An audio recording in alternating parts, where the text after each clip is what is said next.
Hi guys, and welcome back to Number 9 Farms. Today we're going to make pepperoni rolls, and I want to tell you a little story about the Chicken in the Road book by Suzanne McMinn. We went there, I guess it was like 2016. We went up there to West Virginia after I read the book, and I did one of her classes, and it was for the weekend. But this recipe here, I wanted to make it when I first saw it in the book, and now, of course, once we went to West Virginia, the pepperoni rolls are everywhere, and we buy a whole bunch of them at all the stops in West Virginia. So now we've been making these pepperoni rolls ever since I read the book when it came out. Okay, so the first thing you want to do is you want to have your water, and I've already done that. I warmed it in the microwave for like 45 seconds. Just depends on how cold your water is. Use a thermometer because you want to make sure that your yeast get the right temperature so it can rise. So I got it was at 99 and now it's at 97. So and this is just a little thermometer that says I have the yeast setting on there. So you want to mix in your water, and then you want to mix in your yeast. And this is the yeast that I have.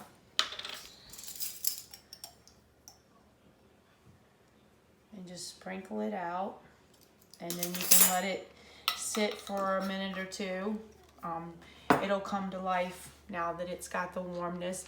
And then we're going to put in the salt, and of course I didn't forget to get the salt over here. And we're going to use 1 teaspoon of salt.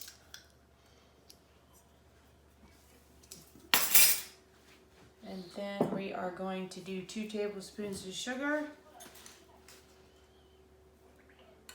And this will even help feed the yeast because they love sugar.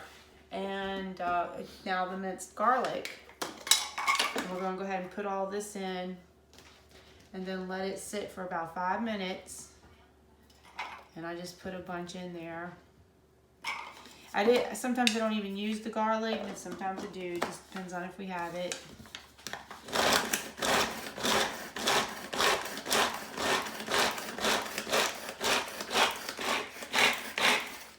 And now it's all chopped up really good.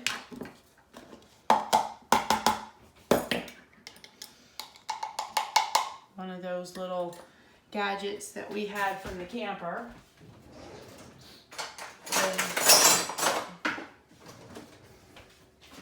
I could never get everything over here. Every time I try to go make it where I have everything ready. Okay, want to go ahead and set that aside. And now we're going to put in a large egg, and I got one of our little farm eggs, and 1/3 of a cup of oil.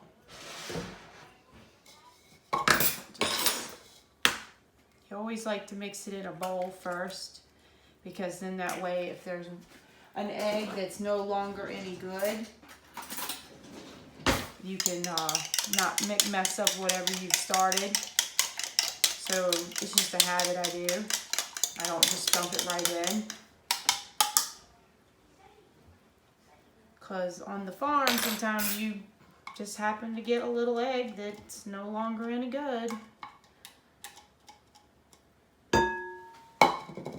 Okay, and 1/3 of a cup of oil.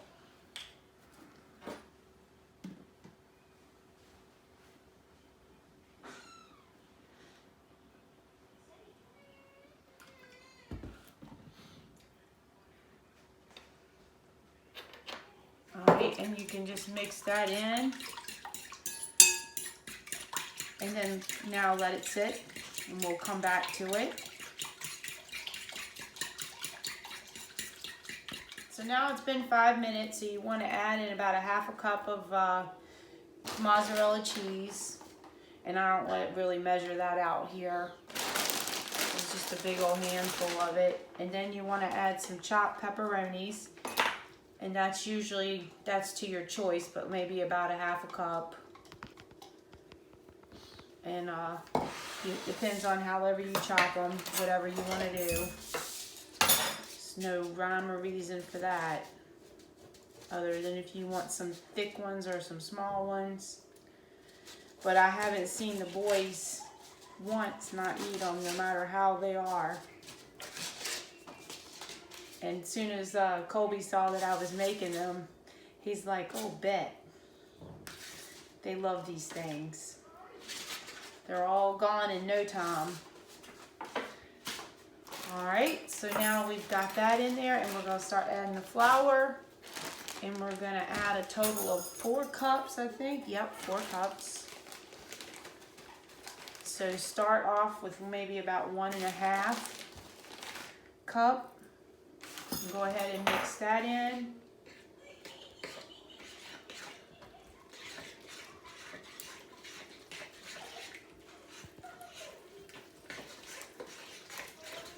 All right, you can smell the yeast and that garlic. Okay, another 1/2 cup. And the 2nd cup.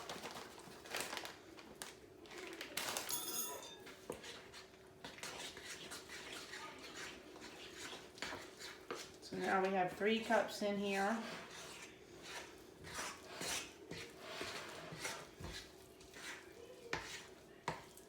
And you can see how the dough is getting thick.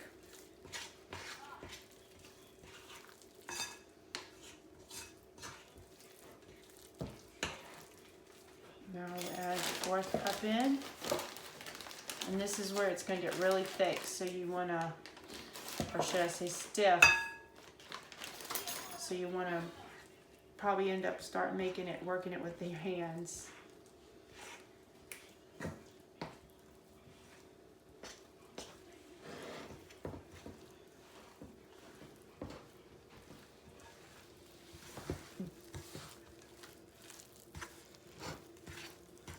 It smells really good.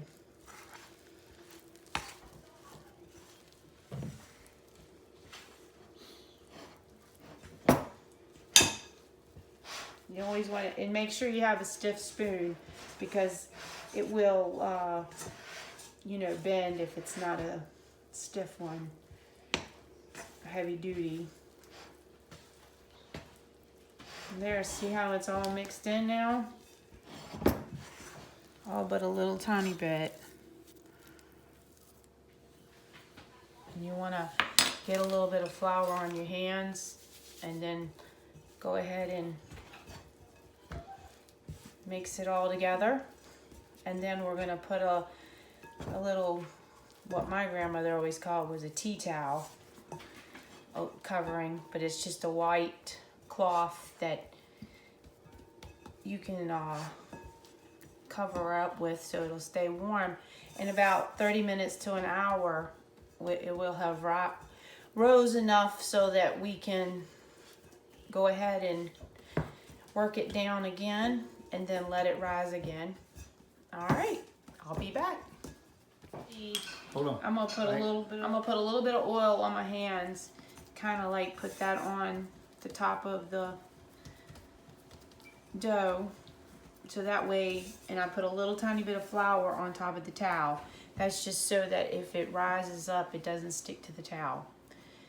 And there we have it. Now we'll let it sit for about an hour or so and let that rise, and I'll be back.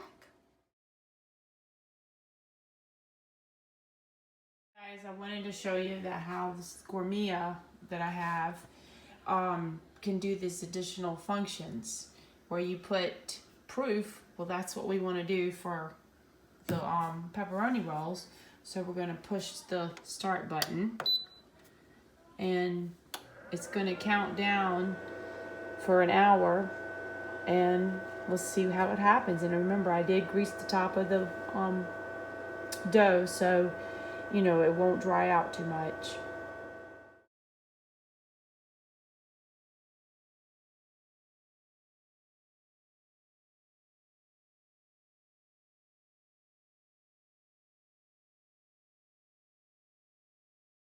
Okay, so I had used the Gourmia as I showed you in the video, and I did 2 hours in here on the proofing because it is kind of cold today, even though we're in spring. It's just, so what I did now is I went ahead and turned the oven on for 175, and I turned it off, and then I put the bowls in here so it could go ahead and finish. And ta-da! I had made 2 batches. You didn't see that, but I knew one was not going to be enough here. So, and now all I do now is just go ahead and take them and set them on the pans, and then we'll turn the oven on. And you want to turn the oven on, she says, to 350. So we'll go ahead and do that. Put both of them on to 350. Okay, and now we'll go ahead and start making them. Okay, so I usually grease my hands now and go ahead and start forming them. I don't take it out and put it on a long, on the board, the countertop. I'm tired today. And I just start pulling them off and put them in a little round thing. I make everything simple, no complications. Make it as quick and easy as I can. So I'm gonna go ahead and form all these up now, and I'll come back for you. So guys, now I have them all on the trays, and they're gonna go ahead and rise, and that'll probably take about 30 minutes, and then we'll be back, and once then we'll put them in the oven. Okay guys, so now they have elevated up. They have rows. So we are going to go ahead and put them in the oven, and our oven is at 350. They've been in there for maybe about 7-8 minutes, and now you can see they are looking so good. Okay guys, so you can see that the cheese has already gotten darker, and the little pepperonis are cooked. So it's time. It's been about 20 minutes. It depends on your oven and how brown you want it. This is the top of it. They're all done, and we put some butter on top, but that's optional if you want to or not. What do you think? It's pretty good. Get Colin's results. Yeah, sure. Pretty good. It's real good. Go, Cooper. Pretty good. All right, guys. Okay, guys. Thanks. Stay well and stay healthy. Bye.